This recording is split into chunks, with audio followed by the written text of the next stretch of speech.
America में पढ़ाई का सपना लगभग हर भारतीय देखता है, लेकिन क्या होगा अगर ये सपना हकीकत बनने से पहले ही डरावने सपने में बदल जाए? जी हाँ, 40 लाख का लोन, अमेरिका में मास्टर्स की डिग्री, लेकिन जब नौकरी नहीं मिली तो मजबूरी में इस भारतीय को वापस इंडिया आना पड़ा। हर महीने अब वो 66,000 की EMI चुका रहा है, लेकिन सैलरी उनकी सिर्फ 75,000 है। ये सिर्फ एक स्टूडेंट की कहानी नहीं है जो अमेरिका गया था, बल्कि हजारों भारतीय छात्रों की रियलिटी है। तो क्या अमेरिका में पढ़ाई और जॉब पहले जैसा नहीं रहा? क्या भारतीय स्टूडेंट्स को अब दूसरे ऑप्शंस के बारे में सोचना चाहिए? और सबसे बड़ा सवाल, क्या आपको भी अमेरिका जाने से पहले 2 बार सोचने की जरूरत है? आज इस वीडियो में हम इस भारतीय छात्र की पूरी स्टोरी को जानेंगे, सच्चाई को जानेंगे, फैक्ट्स के साथ हम बात करेंगे और आपको सारे सवालों का आंसर भी देंगे। नमस्कार, मेरा नाम है नेहा उपाध्याय और आप देख रहे हैं NBT टेक एड। सबसे पहले तो यही जान लीजिए कि आखिर ये भारतीय छात्र हैं कौन, उनकी जर्नी कैसी रही है, जिनके बारे में हम बात कर रहे हैं। ये कहानी एक 27 साल के भारतीय छात्र की है जिसने 2022 में HDFC से 40 लाख का एजुकेशन लोन लिया था। उनका सपना था अमेरिका में मास्टर्स करके एक हाई पेइंग जॉब पाने का। उन्होंने मैनेजमेंट इंफॉर्मेशन सिस्टम्स में मास्टर्स की डिग्री ली, जो कि टेक और मैनेजमेंट दोनों का एक डेडली कॉम्बिनेशन है। लेकिन ग्रेजुएशन के बाद क्या हुआ? अब देखिए, 2023 से 2024 के बीच अमेरिका की जॉब मार्केट अचानक बिगड़ गई, इकोनॉमिक क्राइसिस आ गया और H1B वीजा लिमिट हो गई। साथ ही इंटर्नशिप के मौके भी कम हो गए और इन सारी चीजों की वजह से अमेरिका में नौकरी पाना लगभग नामुमकिन हो गया। 1 साल तक अप्लाई करने के बाद भी वो भारतीय छात्र इतना नहीं कमा पाया कि खुद का खर्च चला सके। हालत इतनी खराब हो गई कि उसके माता पिता को हर महीने पैसे भेजने पड़े ताकि वो अमेरिका में सरवाइव कर सके। लेकिन फिर उनके छोटे बिजनेस को भी बड़ा नुकसान हो गया। अब घर से भी मदद नहीं मिल सकती थी। लेकिन आखिर में क्या हुआ? आखिर में बिना जॉब के उस भारतीय छात्र को वापस आना पड़ा। लेकिन 40 लाख रुपयों का लोन अब भी सिर पर है और हर महीने 66,000 रुपए की EMI देनी पड़ती है।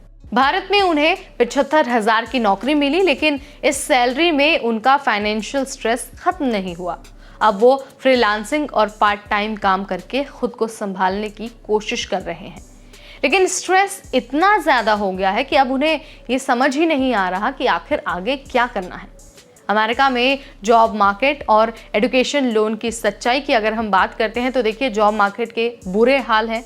2023 से 2024 के बीच बड़ी संख्या में टेक ले ऑफ हुए हैं। बड़ी कंपनियों ने हजारों कर्मचारी को निकाला और हायरिंग तक फ्रीज कर दी। इसके अलावा H1B वीजा लिमिटेड है और बिना स्पॉन्सरशिप के विदेशी स्टूडेंट को जॉब मिलना मुश्किल हो गया है।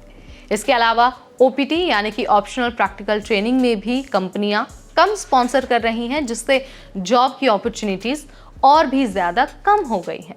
तो क्या ये सिर्फ एक छात्र की कहानी है? तो देखिए, इसका आंसर है बिल्कुल नहीं। हम शुरुआत में भी आपको बता चुके हैं, हर साल हजारों भारतीय इसी क्राइसिस से जूझते हैं।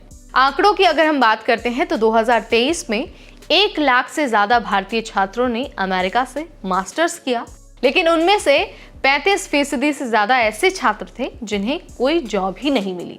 अमेरिका में इन्फ्लेशन और रिसेशन ने स्थिति को और भी ज्यादा खराब बना दिया है। भारत लौटने के बाद इस छात्र को 75,000 की नौकरी मिली, लेकिन 66,000 की EMI ही उन्हें भरनी पड़ती है, यानी कि कोई बचत हो ही नहीं रही थी। इसके अलावा माता पिता का जो बिजनेस था वो भी बंद हो गया है, तो अब परिवार की आर्थिक स्थिति और भी ज्यादा खराब हो चुकी है। अब देखिए, ये सारे एक्सपीरियंसेस भले ही बहुत खराब हैं, लेकिन हर एक्सपीरियंस अपने आप में एक लेसन लेकर आता है। इस भारतीय छात्र की जर्नी से हमें ये सीखने को मिलती है कि स्टडी अब्रॉड का फैसला लेना बहुत खतरनाक भी हो सकता है। इसलिए सोच समझकर ही फैसला लें।